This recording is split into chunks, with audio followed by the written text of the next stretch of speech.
In question number 2, you have the number of lilies flower is 20, number of sunflower is 15, number of hibiscus flower is 10. Now you have to find the ratio of lilies to the total number of flower. Now, so we have to first find the total number of flower. Total number of flower equal to total number of flower equal to 20 plus 15 plus 10 equal to 45. So in question number A, you have to find the lilies to the total. So number of lilies flower is 20. 20 upon 45 equal to 4:9. यानी कि total lilies और total number flower का जो ratio है, ठीक है ना, lilies flower का और टोटल नंबर ऑफ फ्लावर का जो रेशियो है वो कितना है 4:9. कहने का मतलब यदि टोटल 9 फ्लावर है बुके में तो 4 फ्लावर कौन सा है, लिली का है, ठीक है ना. यदि 18 फ्लावर बुके में है तो 16 फ्लावर है लिलीज का, ठीक है. तो ये रेशियो ये चीज बताता है. फिर आपको बी में कह रहा है कि sunflower to the lilies and hibiscus. अब लिलीज और हिबिस्कस मिला करके आपको है 30, ठीक है ना. तो सनफ्लावर 15 है और लिलीज और हिबिस्कस मिला करके हो रहा है आपको 30. तो इसका जो रेशियो हो जाएगा 1 और 2 का हो जाएगा, ठीक है. यदि आपको सनफ्लावर क्या कहते हैं, इसमें सनफ्लावर और लिलीज और हिबिस्कस का पूछ रहा है तो कितना हो जाएगा 1:2. कहने का मतलब कि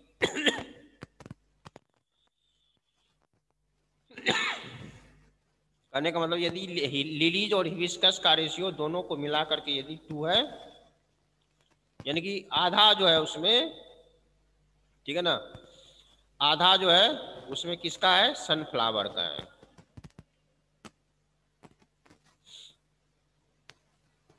उसी तरह से hibiscus to total number of flower, ये तो हो गया ए का, और बी और सी में है आपको हिबिस्कस, ये तो हिबिस्कस आपको है 10 और टोटल नंबर ऑफ फ्लावर हो गया 45,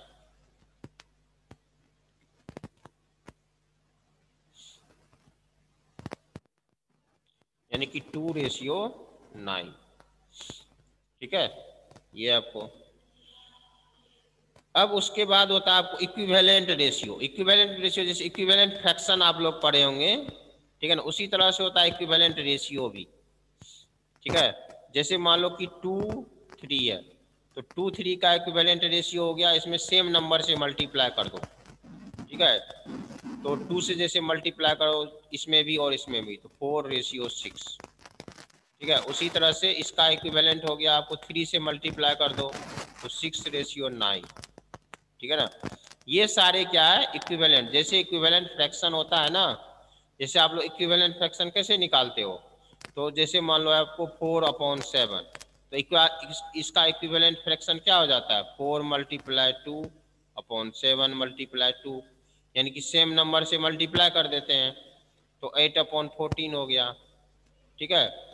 उसी तरह से फिर 4/7 इक्वल टू 4 × 3/7 × 3, यानी कि 12/21, यानी कि ये सारे क्या है इक्वल फ्रैक्शन है. 4/7 जो है, ठीक है, 4/7 के इक्वल टू इतना है और ये है, ठीक है ना. ये सारे इक्विवेलेंट. तो इसके लिए इक्विवेलेंट फ्रैक्शन निकालने के लिए हम क्या करते हैं, तो सेम नंबर से मल्टीप्लाई कर देते हैं. उसी तरह से इक्विवेलेंट रेशियो भी निकालने के लिए हम क्या करते हैं, तो दोनों जो नंबर्स है उसमें सेम नंबर से मल्टीप्लाई कर देते हैं, ठीक है. तो इसमें जैसे आपको क्वेश्चन नंबर 3 में है, ठीक है ना, क्वेश्चन नंबर 3 में है 45:50, इसका इक्विवेलेंट आपको बताना है यदि ये 9 है तो 9 यहाँ पे है, यहाँ पे आपको फिल करना है क्या होगा। जैसे आप फ्रैक्शन में पढ़े होंगे कि जैसे मान लो 45/50 है इक्वल टू 9 अपॉन यहाँ पे ब्लैंक स्पेस है, क्या होता है यहाँ पे क्या हो जाएगा।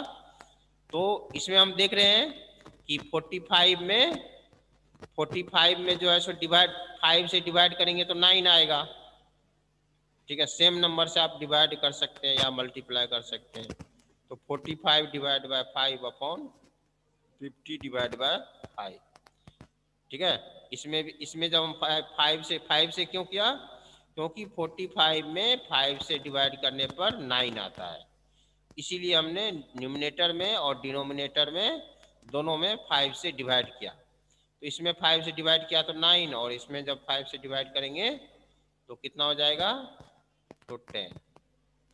यानी कि ये दोनों इक्विवेलेंट रेशियो हो गया। ठीक है ना।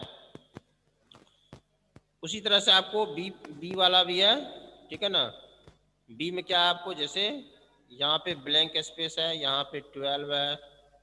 ठीक है, और फिर आपको दिया हुआ है 4:3। तो अब यहाँ पे हम देख रहे हैं यहाँ 12 है और यहाँ पे 3 है। तो 12 में जब 3 से डिवाइड करेंगे तो 4 होगा। ठीक है ना, सॉरी 12 में जब हम 4 से डिवाइड करेंगे तो 3 होगा। तो हमें क्या करना पड़ेगा इसमें, यानी कि इधर वाला नंबर दिया हुआ यानी कि 3 × 4 12, तो इसमें भी 4 से मल्टीप्लाई करना पड़ेगा। तो 4 × 4 16 हो गया। ठीक है ना, तो ये होता है आपको इक्विवेलेंट रेशियो। ठीक है, अब क्वेश्चन नंबर 4 में कह रहा है आपको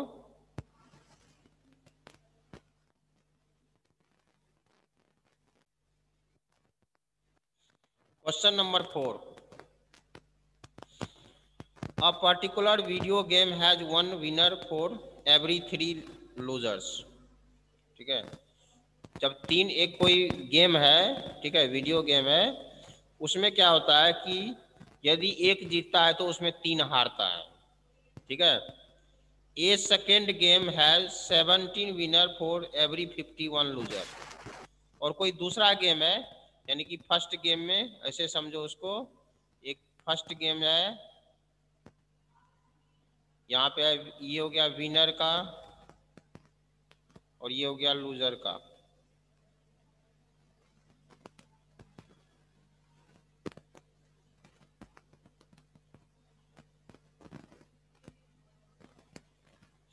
सेकेंड गेम में तो आपको ये हो गया जैसे विनर का और ये हो गया आपको लूजर का। फर्स्ट गेम में क्या होता है, तो 1 विनर यदि होता है तो 3 जो है सो उसमें लूजर होता है। और फिर सेकेंड गेम में क्या है, तो 17 विनर है और 51 लूजर है। ठीक है, which game has better odds of winning? If a third game has 18 losers, how many winners are needed to keep the ratio same as the first game? ठीक है ना, तो दोनों का जो रेशियो है वो सेम है, इसमें भी 1:3 है और इसका भी 1:3 ही है। ठीक है ना, क्योंकि 17 और 51 का जो रेशियो होगा वो कितना हो जाएगा, 1:3 हो जाएगा, और इसका भी 1:3 ही है, इसका भी जो रेशियो है वो कितना है, 1:3 ही है।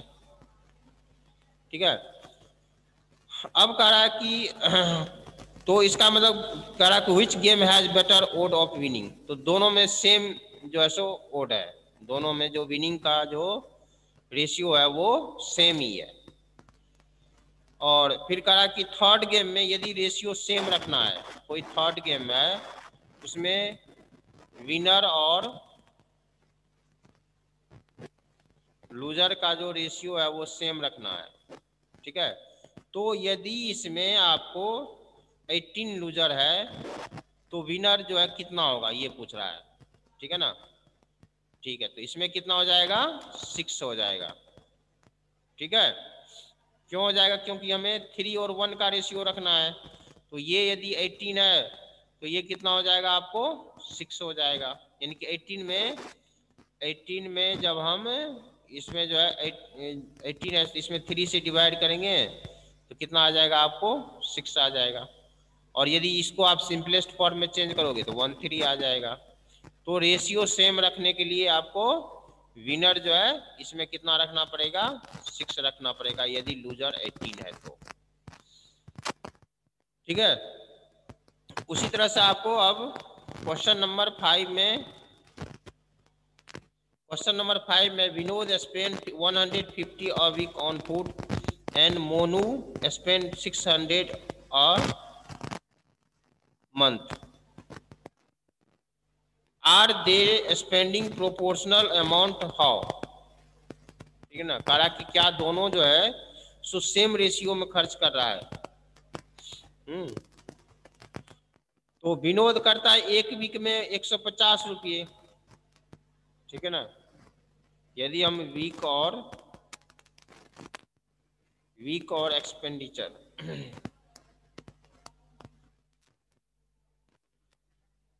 या अमाउंट लिख दो। ठीक है ना। तो विनोद जो है विनोद करता है 1 वीक में 150 रुपीज। ठीक है ना। विनोद करता है 1 वीक में 150 रुपीज और मोनू करता है एक मंथ में 600 रुपये। एक मंथ में 4 वीक होता है तो 4 और इधर हो जाएगा 600। ठीक है। Correct. Are they spending proportional amount? Proportional amount मतलब क्या दोनों का जो रेशियो है वो इक्वल है? ठीक है। दोनों का जो रेशियो है वो इक्वल है कि नहीं। तो इसका रेशियो कैसे फाइंड करेंगे? ये तो सिंपलेस्ट फॉर्म में है ही। इसको जब हम सिंपलेस्ट फॉर्म में चेंज करेंगे तो 1 और 150 हो जाएगा। यानी कि दोनों जो है सो प्रोपोर्शनल अमाउंट में खर्च कर रहा है। ठीक है। जब दो रेशियो इक्वल होता है, ठीक है ना, तो उसको हम प्रोपोर्शनल अमाउंट कहते हैं। तो यानी कि ये दोनों जो है प्रोपोर्शनल अमाउंट में जो है सो खर्च कर रहा है। उसी तरह से आपको फिर है क्वेश्चन नंबर 6 में weight of Tapan's and Rehan are in the ratio 6:7। इसको आप ऐसे भी सॉल्व कर सकते हो, डायरेक्ट वेरिएशन से भी सॉल्व कर सकते हो ऐसे क्वेश्चन को। ठीक है ना। ऐसे क्वेश्चन को आप डायरेक्ट वेरिएशन से भी, पहले एक टेबल बना लेंगे। डायरेक्ट वेरिएशन से कैसे करना है आसान रहेगा। ऐसे में आप टेबल बना लो। ठीक है।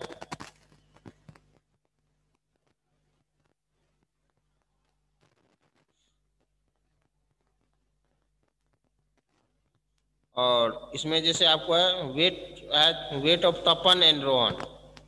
ये हो गया वेट ऑफ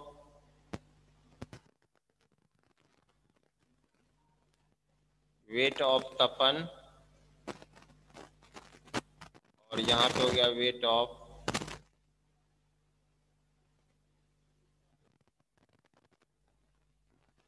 रोहन। तो weight of Tapan and Rohan are in the ratio 6:7 का रेशियो है। ठीक है। अब कह रहा है यदि तपन का वेट है 66 किलोग्राम तो इसका वेट कितना होगा? तो इसमें मान लेते हैं हम इसका वेट x किलोग्राम होगा। ठीक है। अब दोनों का रेशियो इक्वल होगा। तपन का जितना वेट है और रोहन का जितना वेट है दोनों का रेशियो इक्वल होगा। तो इक्वल होगा तो इसीलिए हम क्या लिखेंगे? तो 6/7 इक्वल टू 66/x। ठीक है। अब क्रॉस मल्टीप्लाई कर दो तो 6 × x इक्वल टू 66 × 7 यानी x इक्वल टू 66 × 7/6। ये आप लोग लीनियर इक्वेशन में पढ़ चुके हो कैसे सॉल्व किया जाता है। अब 6 से इसको डिवाइड कर देंगे तो 11 हो गया। तो 11 को 7 में मल्टीप्लाई कर दो 77 हो गया। यानी कि यदि तपन का वेट 66 किलोग्राम है तो रोहन का वेट कितना है? तो 77 किलोग्राम है। ठीक है।